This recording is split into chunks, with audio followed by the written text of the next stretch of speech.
Halo semuanya, perkenalkan nama aku Alfiana Sabara dengan NIM 11523000299. Nah, hari ini tuh kita bakal bahas tentang tokoh-tokoh filsafat. Tapi sebelum kita memasuki tentang tokoh-tokoh filsafat, kita tuh harus tahu dulu filsafat itu apa sih? Nah, filsafat adalah kata yang berasal dari bahasa Yunani yaitu philosophia, yang dimana philia ini adalah persahabatan atau cinta dan sophia adalah kebijaksanaan. Jadi secara harfiah itu artinya tuh seorang pecinta kebijaksanaan. Nah, kita bakal memasuki tokoh-tokohnya. Aku tuh ngambil 3 tokoh. Yang pertama yaitu Bertrand Russell, ya dari tahun 1872 sampai 1970. Nah, Russell ini adalah seorang filsuf dan ahli matematika ternama Britania Raya. Nah, Bertrand Russell ini itu umumnya dianggap sebagai salah satu pendiri filsafat analitik. Dia juga menghasilkan karya yang mencakup logika, filsafat matematika, metafisika, etika, dan epistemologi. Nah, Russell ini memiliki pengaruh besar terhadap filsafat modern, khususnya itu di dunia berbahasa Inggris. Nah, kata-kata bijak Russell itu yaitu, nah ini adalah kata-kata bijak dari Bertrand. Nah, yang paling saya suka adalah yang nomor 2, yaitu satu-satunya hal yang akan menyelamatkan umat manusia adalah kerjasama.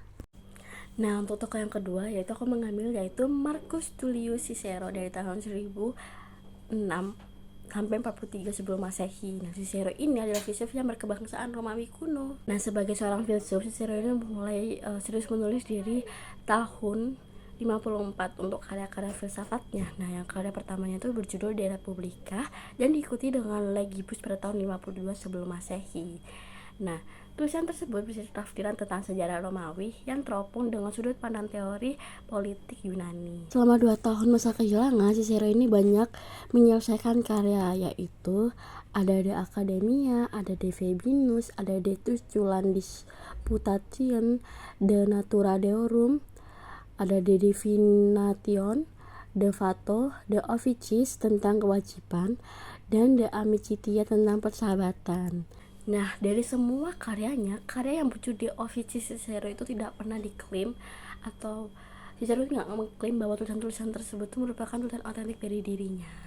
Nah, ini adalah kata-kata bijak dari Cicero, tapi kata-kata yang paling saya suka adalah dalam segala hal rasakannya mengikuti kesenangan terbesar.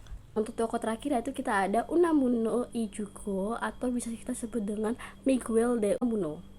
Nah, dia itu adalah novelis, penyiar, dan filsuf dari Spanyol. Dia itu dari tahun 1864 sampai 1936.